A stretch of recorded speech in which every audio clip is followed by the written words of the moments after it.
Isang mapagpalang umaga po sa bawat isa po sa atin.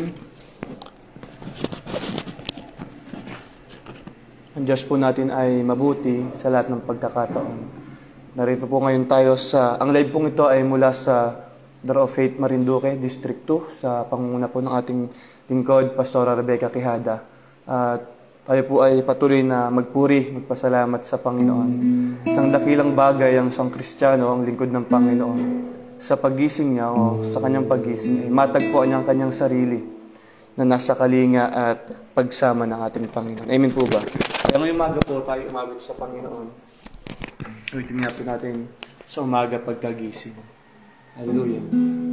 Purihin kayo, O Diyos.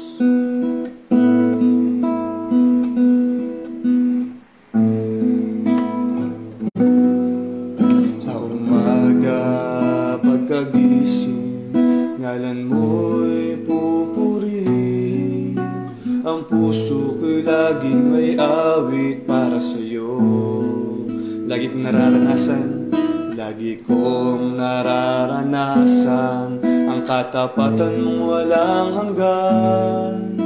Pag-ibig niyo'y laging sariwa sa araw-araw.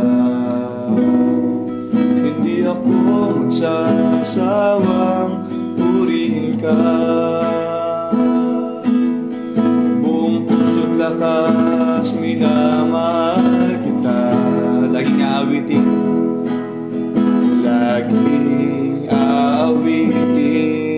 ang pag-ibig niyo sa akin, Panginoong Jesus. Purihin ka. Sa umaga pagkagising, ang ngalan niyo'y pupurihin. Ang puso ko'y laging may awit para sa'yo. Lagi kong nararanasan ang katapatan mong walang hanggan. Pag-ibig mo'y laging sariwa sa araw-araw. Hindi ako magsasawang purihin ka. Buong puso't lakas minamahal kita. Laging aawitin,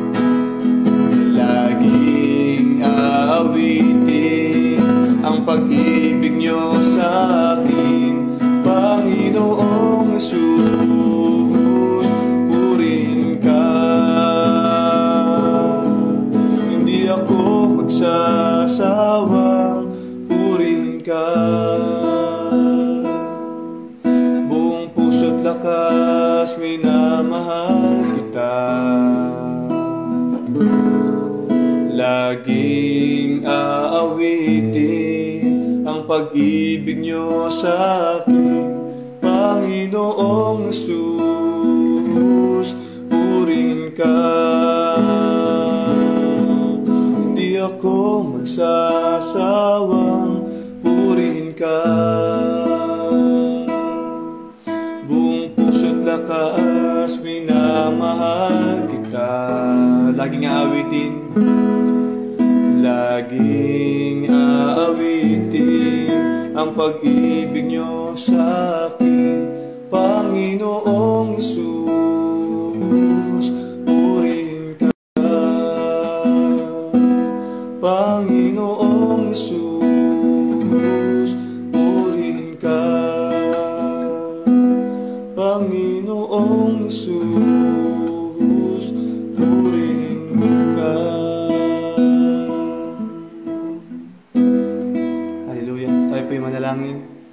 Salamat po sa inyo, aming Panginoon, kayong pinagmumulan ng aming mga buhay, kayong Diyos na laging sumasama po sa amin. Salamat po sa inyo. Sa umaga pong ito, sa patuloy po naming pagmamahal sa inyo, sa magitan ng pag-aaral ng mga salita, pananalangin, Panginoon, pakikinig ng inyong mga mensahe, kayo ang Diyos na patuloy na sumama sa bawat isa po sa amin, Panginoon. Banal na Espiritu, umaamin po kami sa mga kasama ko po ngayong umaga.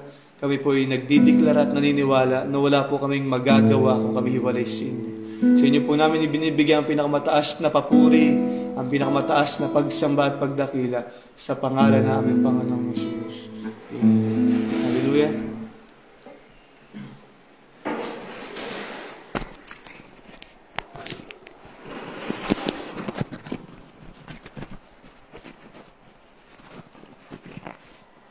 Purihin po ang Panginoon ngayong umaga. Siya ay dakila, banal at makapangyarihan sa lahat ng bagay. At umaga pong ito, muli ang live pong ito ay mula sa Door of Faith, Marinduque, District 2, sa panguna po ng ating lingkod, Pastoral Rebecca Quijada. Ako po ang inyong lingkod, Brother Aaron J. Cruzado. At salamat sa Panginoon sa pagkakataong ito na makapag-aaral tayo ng kanyang mga salita. Ang salita ng Panginoon ay nagbabago ng buhay, nagbibigay ng pag-asa, nagtutuwid sa bawat isa po sa atin. At ito'y napakahalaga sa isang Kristiyano para makapagtagumpay sa paglilingkod na ito. At ang bawat isa po sa atin ay may kanya-kanyang pakikipagbaka. Ngunit kung mayroong pakikipagbaka ay may pagtatagumpay naman sa Panginoon. Amen po ba? At buksan po natin ang ating mga Biblia sa aklat ng Josue. Sa Joshua chapter 24, verse 14. Ito po ang sinasabi ng salita ng ating Panginoon. Kaya ngayon, sambahin niyo si Yahweh at paglingkuran niyo siya ng buong puso't katapatan. Alisin niyo ang mga Diyos ang dating sinasamba niyo ng mga ninuno sa Mesopotamia at sa Ehipto. Si Yahweh lamang ang inyong paglingkuran. At kung ayaw niyong maglingkod kay Yahweh, pumili kayo ngayon kung sino ang inyong paglilingkuran. Ang mga Diyos na pinaglingkuran ng inyong mga ninuno sa Mesopotamia, o ang Diyos ng mga Amoreyo na sinasamba dito sa lupain ng inyong tinitirhan. Ngunit para sa akin at ang aking sambahayan ay kay Yahweh kami maglilingkod. At ngayong umaga po ay pag-aaral natin itong salita ng Diyos na magbibigay sa atin ng pag-asa at magpapaalala sa atin ng kabutihan ng Panginoon. At bago po yun masambit ni Josue sa mga Israelita ay tinipon niya yung mga Israelita. Pinatawag niya yung mga matatandang namumuno sa verse 1. Dako po tayo sa verse 1. Tinipon ni Josue sa Shechem yung mga matatandang pinuno, tagapangasiwa, ang mga hukom at mga opisyal ng Israel at sila ay humarap sa Diyos. At tayo pong naniniwala po ako, tayo pong lahat ng nakikinig sa umagang ito ay mga lingkod ng Panginoon. Amen po ba? Ako, ikaw, at ang pamilya natin ay mga lingkod ng Diyos. At kailan yung pagkakataon, bilang tayo, halimbawa, tayo po ay ama ng tahanan, ina ng tahanan, o isang lingkod ng Panginoon, pastor o manggagawa, kailan tayo, ang huling pagkakataon na tinipon natin ang mga lingkod ng Panginoon upang humarap sa Diyos. At isang bagay sa isang Kristiyano o sa isang sambahayan ng Panginoon, na sama-samang humarap o dumulog sa ating Diyos na buhay. Amen po ba? Mahalaga po ito sa atin. Ang pagtitipon, pagpupuri, pagpapasalamat sa Panginoon, ang pagharap sa Diyos ay napakahalagang bagay sapagkat sa paraan pong ito ay nakadudulog tayo sa Panginoon. Sa pagharap natin sa Diyos, sa pagtitipon natin ay napaparangalan natin ang Panginoon. Alam niyo po ba, napakagandang bagay pakinggan ang isang sambahayan ng Diyos na sabay-sabay nagpupuri sa Panginoon. Kahit lalo na pag walang instrumento. O mas maganda rin pag may instrumento. At, sandali po, may dumadaan po. Maringay po wari. Pero napakagandang bagay na sa pagtitipon natin ay dumudulog tayo sa Panginoon. At sa pagdulog po natin sa Panginoon, ito po yung pinakang teksto natin pag-uusapan ngayong umaga. Bakit natin masasabi sa umaga pong ito na ako at ang sambahayan ko ay maglilingkod kay Yahweh? Ulitin ko po, ito po yung tanong natin ngayong umaga. Bakit natin masasambit sa Panginoon? Ako, Panginoon, at ang aking sambahayan ay maglilingkod sa inyo. Unang bagay po na dahilan kung bakit natin masasabi natin ito sa Panginoon ay tulad po sa verse 3, sabi po doon, tinawag ko si Abraham buhat sa lupaing iyon at dinala ko siya at binatnubayan sa buong lupain ng Kanaan. Pinarami ko ang kanyang lahi magmula sa kanya, ibinigay ko sa kanya si Isaac. Isang dahilan kung bakit masasabi natin na ako at ang sambahayan ko'y maglilingkod kay Yahweh sapagkat tinawag tayo ng Diyos. Amen po ba? Tulad ni Abraham, tinawag sa lupain, sa kabila o sa malayong lugar upang maglingkod sa Diyos. At itong si Abraham, hindi naging madali yung kanyang paglilingkod sa Panginoon. Maraming pagsubok, pagtetest ng Panginoon sa pananampalataya. Ang sabi pa po doon ay, pinatnubayan sa buong lupain ng Kanaan.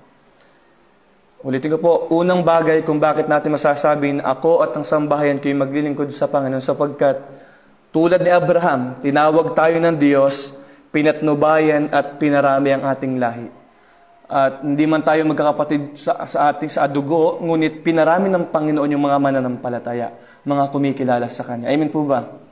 Tinawag tayo ng Diyos. Kaya masasabi natin, Panginoon, ako at ang aking sambayan ay maglilingkod po sa inyo. At salamat po sa Panginoon. Ako po ay anak ng pastor. Kung kilala niya po ang Pastora Beth Cruzado at Pastor Roger Cruzado. Ako po ay kanilang anak, pangalawang anak po nila na nagtalaga ng buhay sa Panginoon. Alam niyo po ba, ako ay, isang patotoo lang po, ako po ay grade 6 na ako sa Panginoon. Ako ay maglilingkod po sa inyo pag-graduate ko ng high school. Ngunit nagkaroon nga po ng K-12. Nagkaroon ng konting kaalaman, nag-desire mag-college, pero habang ako ay nag-fill up, mag-a-apply ng college, ay umiiyak ako sa Panginoon at ang Diyos ay nangungusap sa akin na nakakalimutan ko yung pangako ng Panginoon, ng pagkatawag niya sa Kanya. At ayun po, nag-aral po ako ng Bible School, graduate po ako ng 2022 at patuloy naglilingkod sa Panginoon. At itong mga nakaraang panahon ay nagkaroon ng struggle sa sarili, gustong magkaroon ng isang magandang buhay, matulungan yung mga magulang, magkaroon ng mga bagay na wala ako noon. Sinubukan ko pong mag-training ng pagiging sundalo o kafgu. Sinubukan ko pong maging delivery boy o GNT rider. Pero habang ako nagtatrabaho ay ang Diyos ang nangungusap sa akin na laging bumalik sa Kanya sapagkat Diyos siyang nagtatawid at tumawag sa atin. Amen po ba? Kaya salamat sa Panginoon. Unang bagay po na masasabi nating ako at ang sambahan ko'y maglilingkod sa Diyos, tinawag tayo tulad ni Abraham. Pangalawa po, sa verse 4, ito po yung pangalawang bagay. At kay Isaac ay ibinigay ko kay Jacob at si Esau. Ibinigay ko kay Esau ang kaburulan na Seir bilang bahagi niya. Ngunit si Jacob at ang kanyang mga anak ay nagpunta sa Ehipto. Pangalawang bagay po kung bakit masasabi natin, ako at ang sambahayan ko'y maglilingkod sa Panginoon sapagkat ibinigay ang bahagi na para sa atin. Ibinigay ng Diyos yung biyayang para sa atin. Ang sabi po doon ay, ibinigay ko kay Esau ang kanyang kabahagi. Amen po ba? Ang bawat isa po sa atin, sa mana ng Panginoon, sa biyaya ng Panginoon ay ibinigay ng Diyos yung para sa atin. Halimbawa po, yung biyaya na para sa akin, ibinigay sa akin ng Panginoon. Yung biyaya po na para sa iyo, para sa inyo, ay ibinigay ng Diyos para sa inyo. At pagtapatan po natin ito. Kaya masasabi natin, makapagpapatuloy tayo sa paglilingkod. Masasabi ng Panginoon, ako'y sasamba po sa inyo. Ako'y magpupuris sa inyo sapagkat may bahaging ibinigay sa atin ang Diyos nating buhay. Amen po ba? Siya ay mabuting Diyos. Alam niyo po, isa sa struggle ng anak ng pastor. Baka may mga anak ng pastor po sa umaga pong ito, o anak ng mga kamanggagawa. May mga pagkakataon na hindi maibigay ng ating mga magulang yung pangangailangan natin.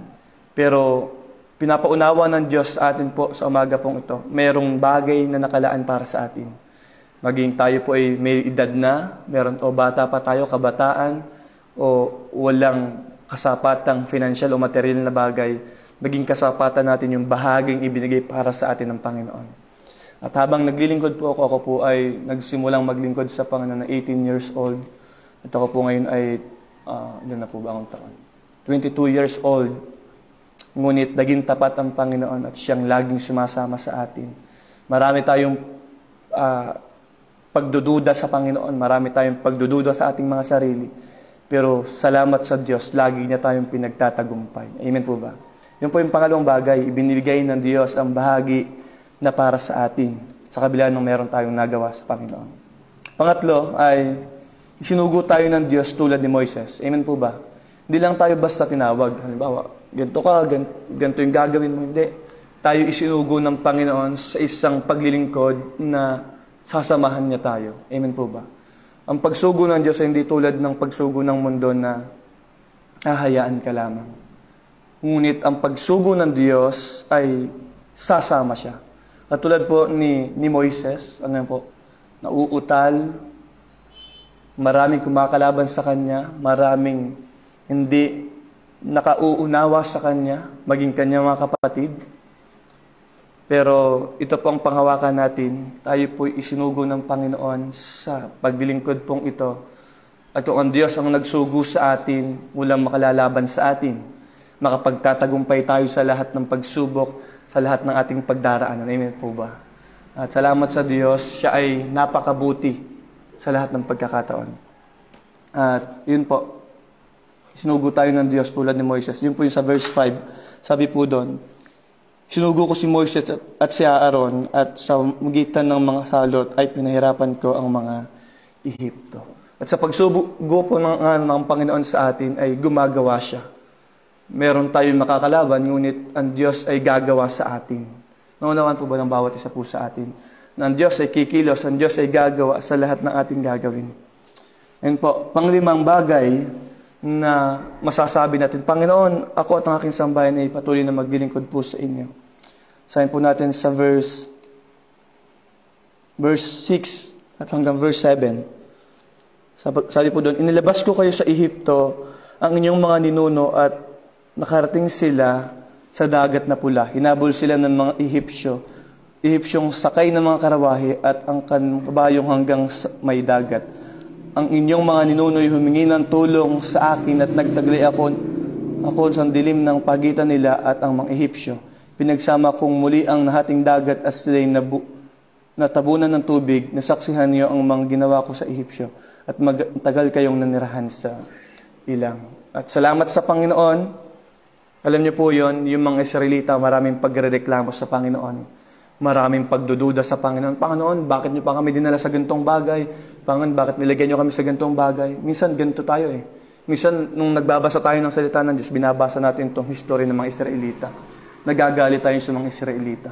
Pero minsan, nakikita natin ito sa ating mga sarili na pinagpapala na tayo ng Panginoon, pinasamahan na tayo ng Diyos, ngunit naroroon pa rin yung pagrereklamo. Amen po ba? Inaamin po ba natin ito sa ating mga sarili? Nagalit tayo minsan sa mga Israelita. Mga Israelitang ito,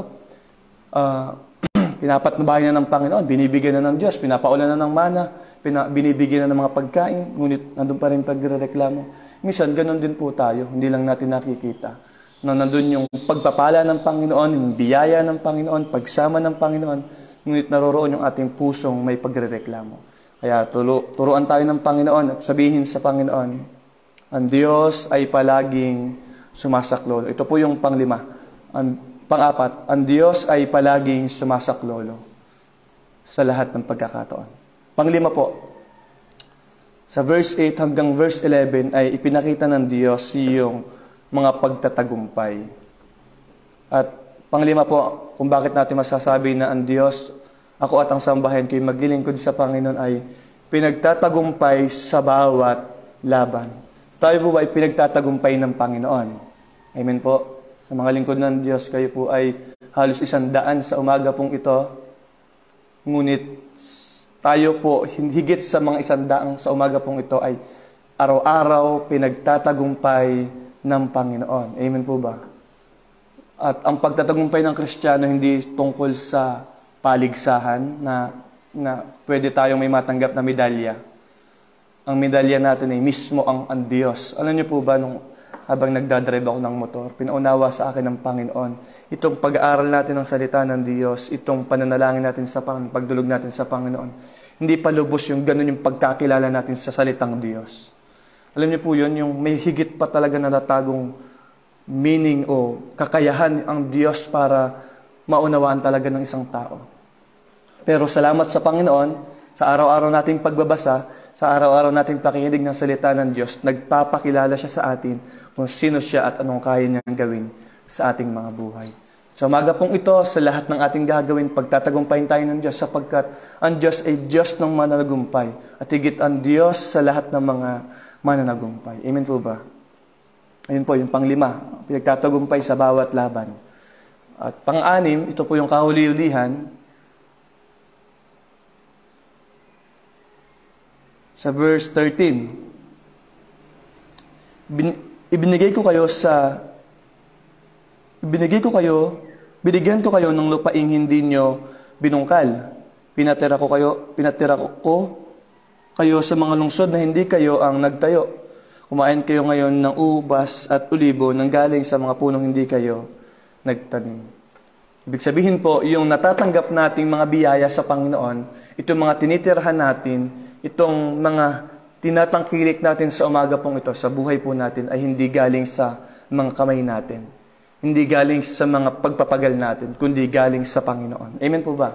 Naniniwala po ba tayo sa bagay na iyon? Na lahat ng meron tayo, pagkain, kayamanan, tirahan, ay mula sa ating Panginoon. At sino ang tao para hindi pagkatiwalaan ng Diyos sa lahat ng bagay? Ito po lagi nating sambitin sa ating mga sarili. Sino ako para magmalaki sa Panginoon? Sino ako para hindi maglingkod sa Diyos? At hindi sabihin, Panginoon, ako at ang isang bahayan ay maglilingkod sa inyo. Kaya salamat sa Panginoon. Itong salitang ito ay biyaya sa atin. Hindi ito ang biyayang ito ay galing sa Diyos talaga.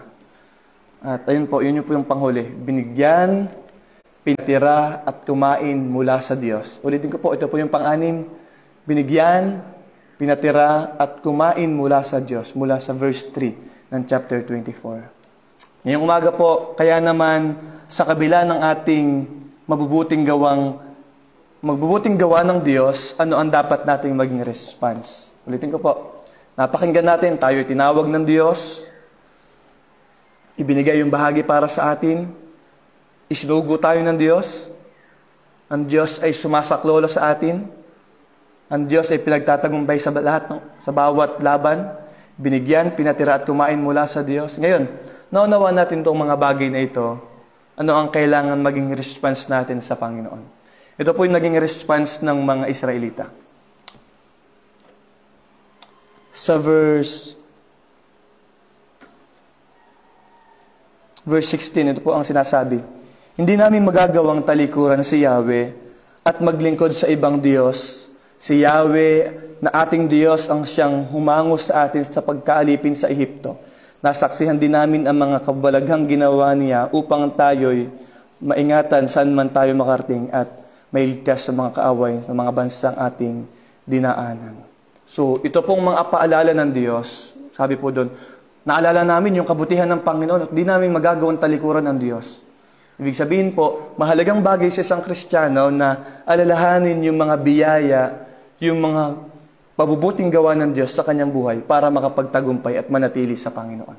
Amen po ba? Ulitin ko po, mahalaga sa isang Kristiyano na alalahanin niya yung mabubuting bagay na ginawa ng Panginoon upang siya'y makapanatili. Bawat isa po sa atin sa panahon po na nakakarinig tayo ng mga patotoo, alam niyo po yung lumalakas yung ating paninindigan sa Panginoon. Yung pag naalala, halimbawa, nagkwento yung isang pastor, na ganito yung nangyari, ganito yung ginawa ng Panginoon.